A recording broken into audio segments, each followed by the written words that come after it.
എല്ലാ വഴികളും അടഞ്ഞിരിക്കുമ്പോൾ ഒരു വഴി വലിയ വിശാലമായ രീതിയിൽ തുറന്നിട്ടിട്ട് അതിലെ ഡോക്ടർ കയറി മുഴയെടുത്തുകൊണ്ട് വരുന്നതായിട്ട് അമ്മ എന്നെ രാത്രി കാണിച്ചു. അന്ന് രാവിലെ ഞാൻ ഉണർന്നു. ഞാൻ എൻ്റെ സാക്ഷ്യത്തിലേക്ക് കിടക്കുകയാണ്. എൻ്റെ ഭർത്താവിൻ്റെ ഒരു രോഗാവസ്ഥയെക്കുറിച്ചാണ് ഞാൻ പറയുന്നത്. 3 വർഷങ്ങൾക്ക് മുമ്പ് ഒരു ഓപ്പറേഷൻ ചെയ്ത് ആ ഓപ്പറേഷൻ പരാജയം ചെയ്തെടുത്തിൽ നിന്നാണ് അമ്മ മാതാവിൻ്റെ ഉടമ്പടി എടുത്തതിന് ശേഷം എനിക്ക് ഈ സർജറിയിലൂടെ എൻ്റെ ഭർത്താവിൻ്റെ ജീവൻ തിരിച്ചു കിട്ടിയത്. ഞാൻ കോട്ടയം മെഡിക്കൽ കോളേജ് ആശുപത്രിയിൽ ബ്ലഡ് ഛർദ്ദിച്ച് ചേട്ടനെയും കൊണ്ട് കഴിയുകയായിരുന്നു 2 മാസത്തോളം. അവിടെ വെച്ച് ബ്ലഡ് ഒമറ്റ് ചെയ്ത് ആളുടെ ജീവന് തന്നെ അപായം സംഭവിച്ചിരുന്ന സമയത്ത് ഒരു ദിവസം അമിതമായി ബ്ലീഡിങ് ഉണ്ടായി. ഡോക്ടർ എന്നോട് പറഞ്ഞു, നിങ്ങൾ അറിയിക്കാനുള്ളവരെ എല്ലാം അറിയിച്ചോളൂ, ഈ കക്ഷിയെ എനിക്ക് എന്ത് ചെയ്യണമെന്ന് അറിയത്തില്ല, ഞങ്ങൾക്ക് ചെയ്യാനുള്ളതെല്ലാം ചെയ്തു കഴിഞ്ഞു എന്ന്. അങ്ങനെ ഞാനും ചേട്ടനും ബോധമില്ലാതെ ട്രിപ്പ് പോലും ഇടാൻ പറ്റാത്ത, പൾസ് പോലും കിട്ടാൻ പറ്റാത്ത ഒരവസ്ഥയിൽ ചേട്ടൻ കിടക്കുമ്പോൾ ഞാൻ കരഞ്ഞു നിലവിളിച്ചുകൊണ്ട് വീട്ടിലുള്ളവരെ വിളിച്ചറിയിച്ചപ്പോൾ അവിടെ നിന്നെ ഒരു ചേച്ചി എന്നോട് വന്ന് പറഞ്ഞു, മോള് കരയണ്ട, കൃപാസനം എന്ന് പറയുന്ന ഒരു പള്ളിയുണ്ട്, അവിടെ പോയി മോൾ ഉടമ്പടി എടുത്ത് നിൻ്റെ ഭർത്താവിന് വേണ്ടി പ്രാർത്ഥിക്കൂ, അമ്മ മാതാവും തിരുവുമാരനും നിൻ്റെ ഭർത്താവിൻ്റെ ജീവൻ തിരിച്ചു തരുമെന്ന്. ഞാൻ അതിനു മുന്നേ അവിടെ വെച്ച് എനിക്കൊരു പത്രം കിട്ടിയത് ഞാൻ ചേട്ടൻ്റെ കൈ കൊണ്ടു കൊടുത്തിട്ട് പറഞ്ഞു, ചേട്ടാ തലയണയുടെ കീഴിൽ വെച്ച് ചേട്ടൻ എന്നും രാവിലെയും വൈകിട്ടും അത് നെഞ്ചത്തോട് പിടിച്ച് പ്രാർത്ഥിച്ച് ബ്ലഡ് ഛർദ്ദിക്കുന്നത് മാറണേ. ഞാൻ അന്നേരം അവിടെ നിന്ന് കരഞ്ഞുകൊണ്ട് പറഞ്ഞു, അമ്മേ ഞാൻ ആശുപത്രിയിൽ നിന്ന് എന്ന് വീട്ടിൽ വന്നാലും ഞാൻ കൃപാസനത്തിൽ വന്ന് ഉടമ്പടി എടുക്കാം, എൻ്റെ ഭർത്താവിൻ്റെ ജീവൻ എനിക്ക് തിരിച്ചു തരണമെന്ന്. അങ്ങനെ ബോധം പോലും ഇല്ലാത്ത അവസ്ഥയിൽ കിടന്ന ആൾ പെട്ടെന്ന് പറയുക, എനിക്കൊരു കുഴപ്പവും ഇല്ല, നീ കരയാതെ. ഡോക്ടറും നേഴ്സുമാരും എല്ലാം അതിശയിച്ചുകൊണ്ട് ഞങ്ങളോട് ചോദിക്കുക, എന്തോ മാജിക്കാണ് ഈ നടന്നതെന്ന്. ഞാൻ അവിടുന്ന് വീട്ടിൽ വന്ന ഉടനെ തന്നെ ഞാനും മോളും കൂടെ കൃപാസനത്തിൽ വന്ന് ഉടമ്പടി എടുത്തു. അന്ന് എനിക്ക് ഉടമ്പടി എടുക്കണമെന്നുള്ള ഒരു മാനസികാവസ്ഥയിലല്ല വന്ന, ഭ്രാന്തമായ ഒരവസ്ഥ വന്നപ്പം മോള് പറഞ്ഞ, അമ്മേ ഉടമ്പടി എടുക്കണം, ഉടമ്പടി എടുത്ത് പപ്പാടെ ജീവൻ രക്ഷിക്കണം. അങ്ങനെ ഞങ്ങൾ ഉടമ്പടി എടുത്ത് 6 നിയോഗങ്ങളും അതിലെഴുതി. 5 നിയോഗമേ വെക്കാവൂ, ഒന്നും എനിക്കറിയത്തില്ല. ഞാൻ 6 നിയോഗവും വെച്ച്. ഞാൻ 6 നിയോഗം വെച്ചതിന് ശേഷം വീട്ടിൽ ചെന്ന് ഇവിടുന്ന് കിട്ടിയ തൈലവും ഉപ്പും തൈലം തേച്ച് നെഞ്ചത്ത് പ്രാർത്ഥിച്ച്, ഉപ്പ് എന്നും ചേട്ടന് രാവിലെയും വൈകിട്ടും എല്ലാം ഞാനങ്ങ് കൊടുക്കും, ബ്ലഡ് ഛർദ്ദിക്കാതിരിക്കാൻ വേണ്ടി. അങ്ങനെ ഞങ്ങൾ 2 പേരും കൂടെ പ്രാർത്ഥിച്ച് അവിടെ കഴിയുമായിരുന്നു. അങ്ങനെ ഉടമ്പടി എടുത്തതിന് ശേഷമാണ് ചേട്ടൻ്റെ രോഗം എന്തുവാണെന്നും ഈ ബ്ലഡ് എവിടുന്ന് വരുന്നെന്നും ഡോക്ടർക്ക് കണ്ടുപിടിക്കാൻ കഴിഞ്ഞതും ഓപ്പറേഷൻ ചെയ്യാമെന്ന് പറഞ്ഞതും. അതിനു മുന്നേ പറഞ്ഞ് ഹൈ റിസ്കിലാണ് ഓപ്പറേഷൻ ചെയ്യുന്നത്, ആളിൻ്റെ ജീവൻ തിരിച്ചു കിട്ടത്തില്ല, ഹാർട്ടിലേക്കുള്ള ഒരു നരമ്പും ബ്ലഡ് നരമ്പിലേക്കുള്ള ഒരു നരമ്പിൻ്റെ ഇടയ്ക്കാണ് ട്യൂമർ ഇരിക്കുന്നതെന്ന്. അപ്പോൾ ഞങ്ങൾ പറഞ്ഞു, ഏത് ഹൈ റിസ്ക് ആയാലും ഓപ്പറേഷൻ ചെയ്ത് ആടെ ജീവൻ രക്ഷിക്കണമെന്ന്. അവർ പറഞ്ഞ്, ഞങ്ങൾക്ക് ഉറപ്പില്ല, ഞങ്ങൾ ഹൈ റിസ്കിലേ ചെയ്യത്തുള്ളൂ, നിങ്ങൾക്കിഷ്ടമുണ്ടെങ്കിൽ മാത്രം സമ്മതിച്ചാൽ മതിയെന്ന്. ഞാനും മോളും കൂടെ തീരുമാനിച്ചു ഓപ്പറേഷൻ ചെയ്ത് പപ്പായ്ക്ക് ചെയ്യേണ്ടത് നമുക്ക് ചെയ്യാം മോളെന്ന് പറഞ്ഞു.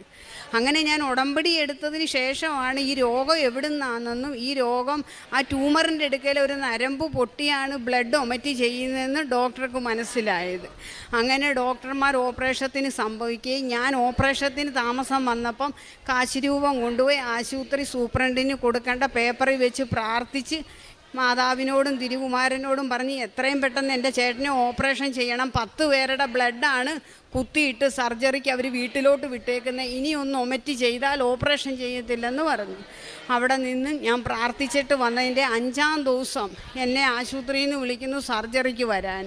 ഞാനും ചേട്ടനും കൂടെ സർജറിക്ക് പോവുകയും അതുപോലെ തന്നെ O- ബ്ലഡാണ് കിട്ടത്തില്ലെന്ന് പറഞ്ഞത് 8 പേരെനിക്ക് എവിടെ നിന്നൊക്കെയോ വന്ന് ഞാൻ വിളിച്ചപ്പോൾ വന്ന് ഞാൻ പോലും അറിയാതെ ബ്ലഡ് ബാങ്കിൽ ബ്ലഡ് കൊടുത്തിട്ട് പോന്നു. അതെല്ലാം അമ്മയുടെ കൃപയാണെന്ന് എനിക്കറിയാം. കാരണം ഒരു ദിവസം രാത്രി ഞാൻ പ്രാർത്ഥിച്ച് കരഞ്ഞ് നിലവിളിച്ച് കിടന്നന്ന് രാത്രി അമ്മ എന്നെ സ്വപ്നത്തിൽ കാണിക്കുന്നു, ചേട്ടൻ്റെ നെഞ്ച് തുറന്നു പിടിച്ച് മുഴയിരിക്കുന്നിടം എന്നെ കാണിക്കുമെന്ന്. ആ മുഴ അകത്തോട്ട് കയറാൻ ഒത്തിരി വഴികൾ എന്നെ തുറന്ന് കാണിക്കുന്നു. അതിലെല്ലാ വഴികളും അടഞ്ഞിരിക്കുമ്പോൾ ഒരു വഴി വലിയ വിശാലമായ രീതിയിൽ തുറന്നിട്ടിട്ട് അതിലെ ഡോക്ടർ കയറി മുഴയെടുത്തുകൊണ്ട് വരുന്നതായിട്ട് അമ്മ എന്നെ രാത്രി കാണിച്ചു.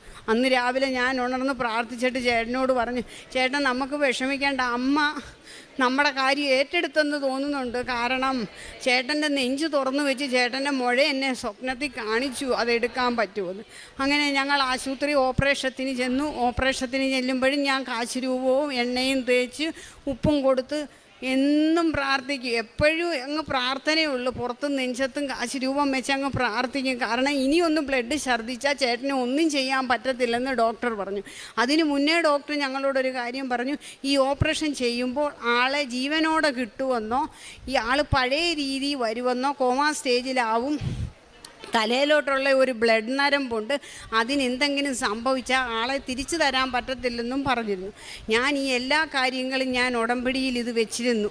അമ്മേ, എനിക്ക് ഒന്നും വരുത്താതെ പഴയതുപോലെ എനിക്കെൻ്റെ ഭർത്താവിനെ തിരിച്ചു കിട്ടണമെന്ന് ഞാൻ കരഞ്ഞ് അപേക്ഷിച്ചു പറഞ്ഞു.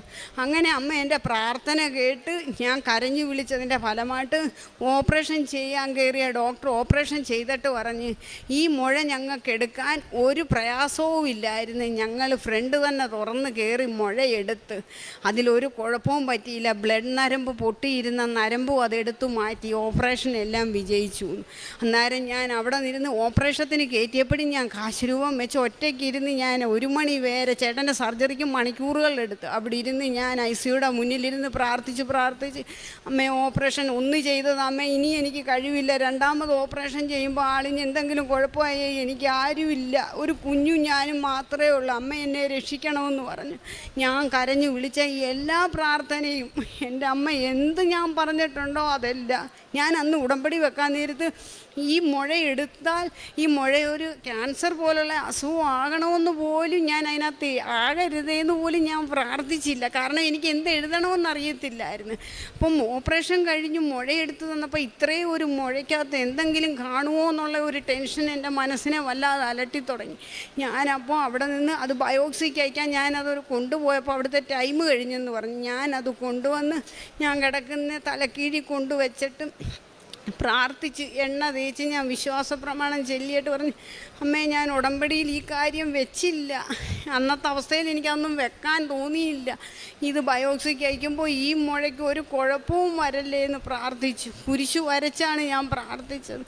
അപ്പോൾ അന്ന് രാവിലെ ഞാൻ അത് കൊണ്ടുപോയി ബയോപ്സിക്ക് കൊടുത്ത് 15 ദിവസം കഴിഞ്ഞപ്പം ആ റിസൾട്ട് വന്നപ്പോൾ അതിനകത്ത് ഒരു കുഴപ്പവും ഇല്ല എന്ന് പറഞ്ഞ്. എന്നിട്ടും അവർക്ക് എന്തോ ഒരു സംശയം കൊണ്ട് ഇത് എവിടെ നിന്നുണ്ടായതാണെന്ന് അറിയാൻ വയ്യാതെ അവർ റീടെസ്റ്റിന് അയച്ചപ്പോൾ ആ അയക്കാൻ തന്ന ഡോക്ടർ തന്ന ചീട്ടിനകത്ത് ഞാൻ കാശ് രൂപം വെച്ച് എത്ര വിശ്വാസ പ്രമാണം ചൊല്ലിയെന്ന് എനിക്ക് തന്നെ നിശ്ചയമില്ല. ഞാൻ ആശുപത്രിയിൽ നിന്ന് ഞാൻ അവിടെ നിന്ന് കരഞ്ഞുകൊണ്ട് അമ്മ മാതാവിനോട് പറഞ്ഞു, അമ്മേ, ഈ മുഴ ഇനി റീടെസ്റ്റിന് അയക്കുമ്പോഴും ഒരു കുഴപ്പവും കാണരുത്.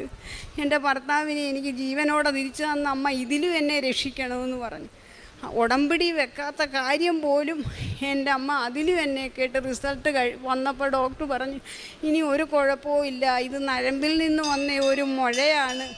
ഈ മുഴ ഇനി ഒരു കുഴപ്പവും ഇല്ലാത്ത മുഴയാണ്. ഇനി ഒരിക്കലും മരുന്നും കഴിക്കേണ്ട, 2 മാസവും കൂടെ കഴിഞ്ഞാൽ ആശുപത്രിയിലും വരണ്ടെന്ന് ഡോക്ടർ പറഞ്ഞു. ഇതെല്ലാം എൻ്റെ അമ്മ മാതാവ് കർത്താവായ തമ്പുരാനും എനിക്ക് നേടിത്തന്ന അനുഗ്രഹങ്ങൾ. ഇത് കൂടാതെ തന്നെ പല കാര്യങ്ങളും ഞാൻ പറയാത്തത് പോലും അമ്മ എനിക്ക്